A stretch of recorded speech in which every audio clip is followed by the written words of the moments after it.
Hello everyone! Today we will going to learn about balancing a chemical equation and why is it essential. In studying chemical reaction, balancing a chemical equation is essential.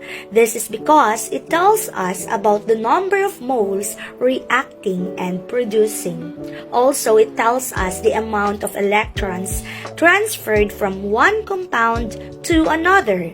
In short, balancing chemical equation is essential because it also tells us the energy changes that takes place. Now, let's begin learning balancing chemical equation. So, we have here this equation, as you can see. Okay, I'm going to give you 3 seconds to think if it is balanced or unbalanced. Time is up. So now, is it balanced or unbalanced?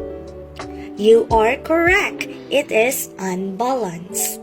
Now, in balancing chemical equation, let's identify first where is the reactant and the product side. How are we going to do that? Let's take a look on the arrow. So, this arrow points in this side. In short, the H2O plus CO2 is the, very good, the product side. Okay, this is the product side.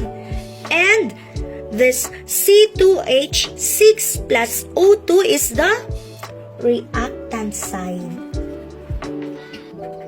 Now, since we already identify where is the reactant and the product side, in balancing chemical equation, we must identify the elements that are present in the equation. In this case, the elements that are present in the equations are, very good, we have there carbon, hydrogen, and the oxygen. Another fun fact, class, the elements that are present in the reactant side could also be found in the product side. In short, in the product side, we also have this carbon, hydrogen, and oxygen. Okay, after identifying the elements that are present in the reactant and in the product side, let's take a look on the equation. Let's find out how many carbons are present in the reactant side. Very good. We have there 2. How about in the hydrogen side? We have there 6. Excellent. How about the oxygen in the reactant side? Yes, we have there 2.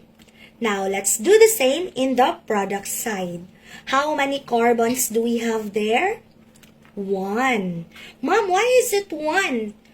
There's no 1 there. Class, the presence of the C there stands for carbon. It also represents 1 carbon. Okay? It also means that there is 1 carbon present in the product side. Okay, how about the hydrogen? 2, yes, we have there 2. How about the oxygen? Maybe you are thinking there are 3 because 1 plus 2 equals to 3. But that's wrong. Okay, so let's put them one by one.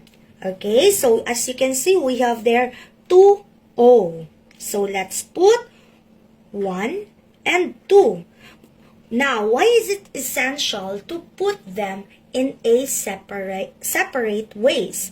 Because later, as we do multiplication or addition, it is essential that we must separate them for us to balance the equation, since in the product side, we have 2 products, which is the water and the carbon dioxide. Okay, by the way, this equation, it is balancing chemical equation. Okay, yes, that is correct. So now we have there CHO, CHO in both the reactant and in the product. Now, what are we going to do next? So now let's take a look in the equation. So in these elements, which among these elements has high difference in the reactant and in the product side? That is the H, right? Because in the reactant side, we have there 6, and in the product side, we have there 2. So let's start solving here, okay? So now, to balance this equation, we must do addition or multiplication. So now, what are we going to multiply to 2 to make it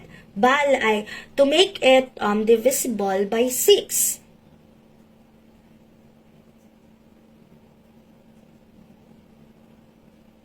What? Maybe you are thinking, Mom, 3. Yes, you are correct. It is 3. 2 times 3 equals to 6. 6 divided by 6 equals to 1. So it means it is divisible by 6. But now, what are we going to do is that we will just going to multiply them. Okay? So in short, we will going to multiply 2 to 6. So 2 times 6 equals to 12. Okay, so now, in this product, in the product side, H could be found in this side. So where are we going to put this 6? Besides the hydrogen, okay? And in mathematics, we also learned about the distributive property, wherein if they are grouped in the same group and multiplied, so it must be distribute in each sides. Okay, so we have there 6 times 2 equals to 12, and 6 times oxygen 1. So 6 times oxygen 1, it will gives us what? 6.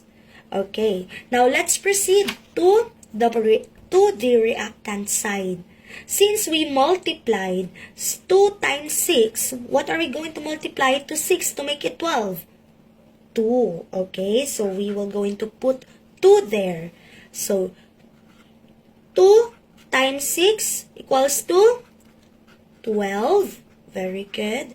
Okay, and distribute 2 to C equals to 2 to C equals to 2 times 2 equals to 4. And 2 times H equals to 12. Okay. So now, we see there that the hydrogen is now balanced. Now, our problem is the carbon and the oxygen.